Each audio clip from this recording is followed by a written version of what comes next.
বুকের ভিতরে অনেক জ্বালা, বুক পাইতে দিছি গুলি চালা। ইদানিং বাংলাদেশের ভিতরে প্রচুর আন্দোলন চলতেছে, কোটা আন্দোলন। বাংলাদেশ ঢাকা বিশ্ববিদ্যালয় রুকাইয়া বিশ্ববিদ্যালয় রুকাইয়া ওইখানের ভিতরে কোটা আন্দোলন চলতেছে। কোটা আন্দোলন ছাত্ররা যেরকম মুক্তিযোদ্ধা যারা ছিল, যারা চাকরি পেয়েছে, তাদের ছেলেরাও চাকরি পাবে, তাদের ছেলেরা চলে যাওয়ার পরে নাতিরা চাকরি পাবে, এগুলা নিয়ে মুক্তিযোদ্ধা যারা ছিল তারাই শুধু চাকরি করবে। মানে যারা মেধাবী, যারা পড়াশোনা করে ডিগ্রি অর্জন করে চাকরির জন্য যায়, তাদেরকে জিজ্ঞাসাবাদ করা হয়, তোমার বাপ দাদা কি মুক্তিযোদ্ধা ছিল? হ্যাঁ, মানে কোটা ছাড়া চাকরি নাই। এই জন্য প্রচুর বাংলাদেশের ভিতরে প্রচুর আন্দোলন চলতেছে, ছাত্ররা প্রচুর আন্দোলন করতেছে। আসলেই ছাত্ররা ঠিক করতেছে। হ্যাঁ, মুক্তিযোদ্ধার আপনি কোটা রাখছেন, ভালো কথা, আপনি মুক্তিযোদ্ধাকে চাকরি দিবেন, ভালো কথা, কিন্তু ছেলে পর্যন্ত রাখেন, ছেলে পর্যন্ত স্থগিত রাখেন। আপনি নাতি পুতি হুতিমুতি সবাইকে দেওয়ার চেষ্টা করতেছেন, এটা আসলেই খারাপ কথা।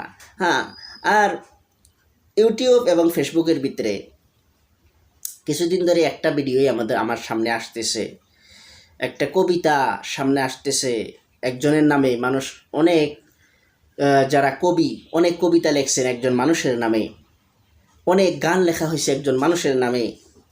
হ্যাঁ, অনেক মর্মান্তিক ঘটনা, যেটা নাকি আবু সাইয়িদ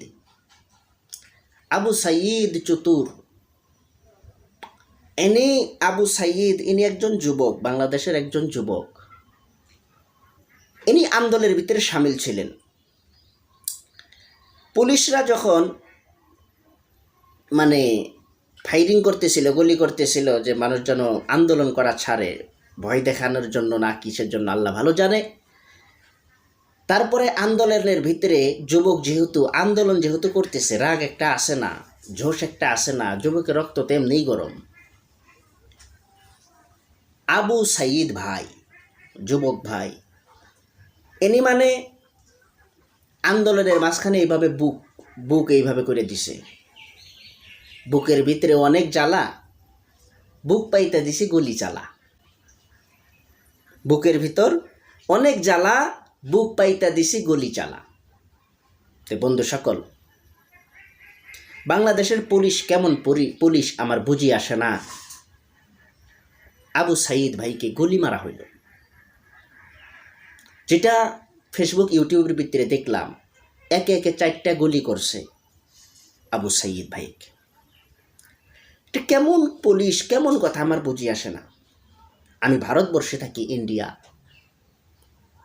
আমি যেটা দেখি, বাংলাদেশ ইসলামিক রাষ্ট্র, মুসলমান রাষ্ট্র হওয়া সত্ত্বেও বাংলাদেশের মানুষ মানে বাটপার। বাংলাদেশের যেগুলো নেতাকর্মী আছে সব বাটপার। কিছুগুলো ভালো আছে, হ্যাঁ। আর বাংলাদেশের মুসলমানের থেকে ভারতবর্ষের মুসলমানের ইমান আরো তাজা বেশি। আমি এটা দেখছি, আল্লাহ ভালো জানে, আমার মনে হয় আর কি। আমাদের ভারতবর্ষে, আমাদের ইন্ডিয়ায় যদি একজন মানুষ 100 জন মানুষকেও যদি কতল করে, তাকে জেলের ভিতরে দিতে হবে। এখন সারা জীবন জেল হোক, সারা জীবন কারাদণ্ড খাটা লাগুক, বা যেটাই করা লাগুক, কিন্তু পুলিশরা গুলি চালাইব না, তাকে হেফাজতে নেওয়ার চেষ্টা করবে। আইন নিজের হাতে তুলে নেওয়ার অধিকার মানুষের নাই। তখন আছে যখন ইসলাম নিয়ে, যখন হক নিয়ে, যখন বাড়াবাড়ি করা হয়, তখন নিজের হক আদায় করার জন্যে জান দেওয়ার জন্য প্রস্তুত হওয়া, ইসলামের জন্য জান দেওয়ার জন্য প্রস্তুত হওয়া, শাহাদতি মর্যাদা লাভ করা। আবু সাইয়িদ ভাই, উনি যেভাবে শহীদ হয়েছেন, উনি শহীদ হয়েছেন দেশের জন্য, কোটা আন্দোলনে উনি শহীদ হয়েছেন। আল্লাহ ওনাকে শহীদের উচ্চ মর্যাদা দান করুক। এবং আবু সাইয়িদ ভাইয়ের বাবা মা যারা, আত্মীয় স্বজন বোন যারা আছেন, আল্লাহ তাদেরকে সবর করার তৌফিক দান করুন। হ্যাঁ, আর বাংলাদেশের ভিতরে যে কোটা আন্দোলন চলতেছে, ছাত্ররা যে আন্দোলন করতেছে, আসলে তারা সহি করতেছে।